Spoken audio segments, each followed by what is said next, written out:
జరిగినటువంటి స్త్రీల సహవాసంలో సోఫియా మోజెస్ గారు, దైవజనురాలు సోఫియా మోజెస్ గారు వాక్యాన్ని ప్రకటించడం జరిగింది. అదే అధ్యాయం నుంచి చక్కగా అద్భుతమైనటువంటి యూలియా అనేటువంటి ఒక మంచి సహోదరు గురించి ఆమె దైవజనుడి చేత, సంఘము చేత ఎలాగా ప్రశంసలు పొందినది, దేవుని చేత పొందినది అనేటువంటి అంటే అపోస్తులైన పౌలు ఈడ్చి కొట్టినటువంటి, లేకపోతే హింస పెట్టినటువంటి వారిలో ఆ స్త్రీ కూడా ఉందని మనము వాక్యాన్ని బట్టి నేర్చుకోగలగాలి. హల్లెలూయా, హల్లెలూయా.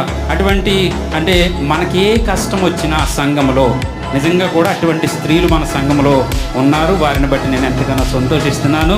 దైవజనులుగా వారిని నేను ప్రశంసిస్తున్నాను. హల్లెలూయా, హల్లెలూయా.